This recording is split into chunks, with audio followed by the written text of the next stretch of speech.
dear colleagues, dear European women, and most of all, dear Polish women. Brave women have fought in the past for me to have the right to speak in this chamber and to address you. I'm every day of my life thankful for their struggle to give me this privilege and this right. But today I'm going to use the speaking time that I get in this debate in order to make voices heard that have very often been overheard and overlooked in the debate. And those are the brave Polish activists who have been fighting in the streets, in the parliament and everywhere in Poland in the last weeks and months. This is what they asked me to say. We demand respect for our dignity and bodily integrity, our right to privacy, health and life protection, restoration of full reproductive rights, effective enforcement of alimony payments, severe punishment for rapists, severe punishment for perpetrators of domestic violence, sexual education for children, access to medical care. We demand equality and respect for women's dignity. I salute these women, because what these women need is not a law oppressing their right to their own bodies. What these women need is equality. What these women need is protection from violence. And what these women need is a clear commitment from all of us to fight for their rights and to help them also in times when women's rights and fundamental rights are being attacked all over the European Union. And I want to say to them today that I thank them for their struggle, for the energy and the hope that they have put into this the last weeks and months, and that we will stand side by side with them in solidarity, because their struggle is our struggle and their rights are our rights. Thank you.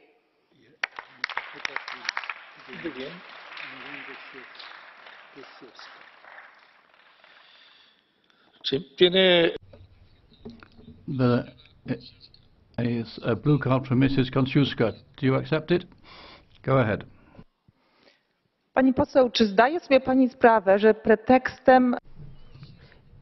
Do you realize that the pretext used for organizing the debate this evening is to try and lead you to make mistakes, because the Polish government didn't draft any bill. During its electoral campaign, it only promised that it would pay close attention and closely study all citizens' bills.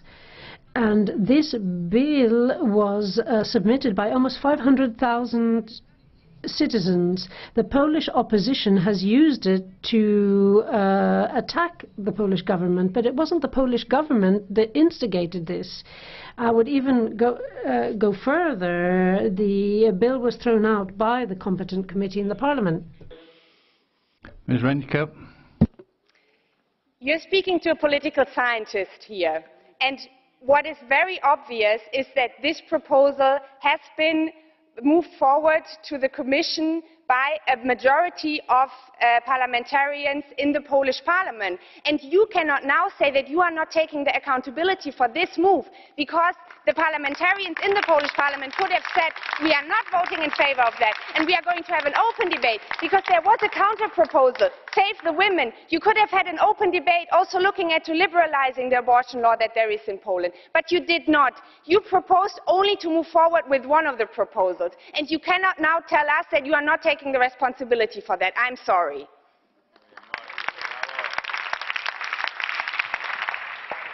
Gracias, señora. Thank you, Mr. Marusik. Panie Przewodniczący, Szanowni Państwo, nie jesteśmy parlamentem polskim, więc jeżeli mówimy o jakimś... Thank you, President. We are not the Polish Parliament sitting here. So when we talk about rights, we should be debating rights in a European context in this chamber and not in a Polish context. So that means this debate is in a way a gift to all the pro-abortionists in Poland. As of today, the Polish Parliament is looking into this question, and we in Poland are now examining the facts. The Polish press is reminding us of a great number of shocking facts. Let me give you an example. For example, according to the statistics, abortion is a phenomenon to be found in Western culture, but not in Muslim or Buddhist culture. Today, the media in Poland are giving us clear statistics with respect to the number of abortions being carried out in all countries. And throughout the world, every year, across all countries, there are 50 million abortions, which I find a shocking figure. If you look back to the Second World War, far fewer people died in a world war over a period of 6 years. So this annual figure amounts to a number even greater than the population of Poland or Spain. In a way, this is genocide. People are saying that the Islamists are preparing to invade us at the moment. And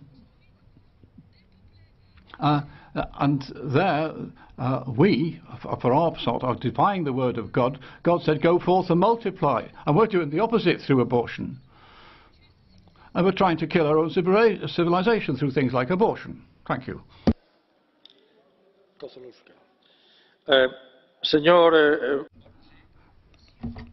Mr. Marusic, there are a lot of blue cards in the room. But Mrs. Kozluszka was first up this time. Will you accept a blue card? Go ahead. Ms. Kozluszka?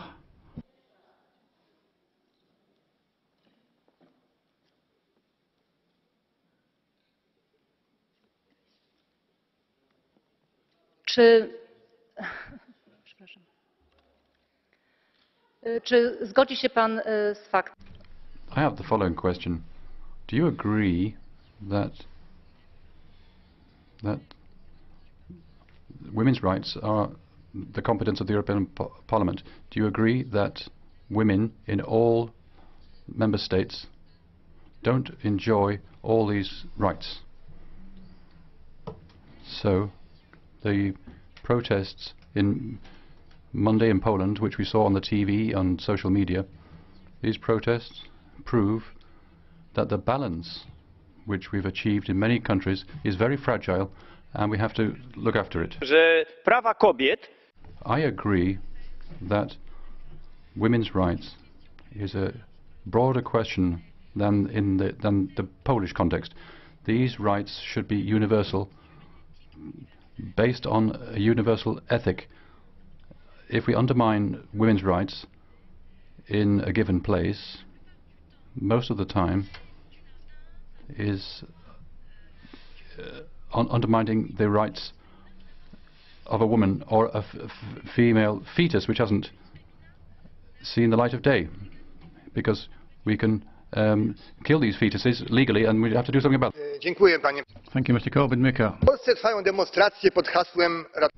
In Poland, there are protests, and of course we have to support these women and their slogan, but we have to be aware of a compromise because there is a split in society. The Charter of Fundamental Rights in Article 23 says that there has to be gender equality across the board.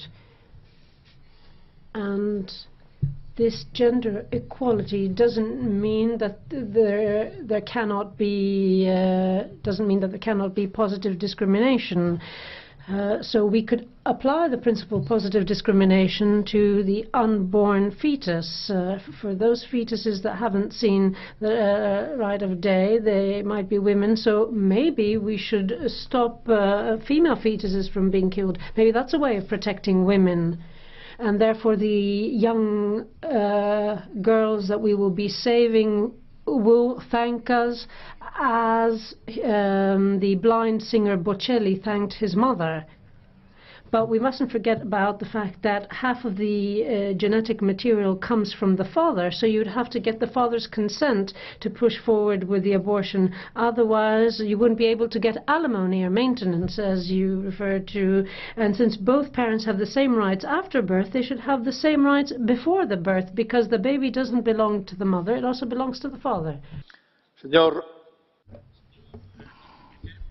Mr. Korwin-Mikke, you have a blue card for Mrs. Optman. Do you accept it? Listen to translation? Okay, thank you. Ik wil u echt een vraag stellen. Beeld u in...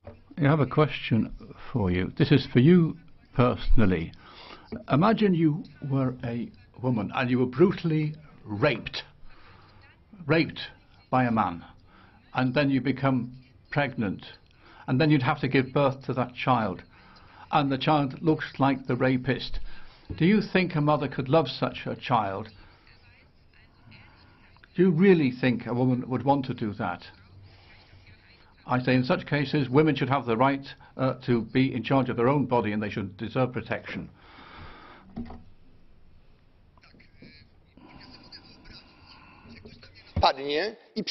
Thank you. Yes, I can imagine someone attacking me and someone sticking something on my back. That would be a small child, and 9 months later this child that was stuck to my back would actually fall off my back as the glue comes off. Would I be able to kill this child or not? No. Mrs. Shodrova.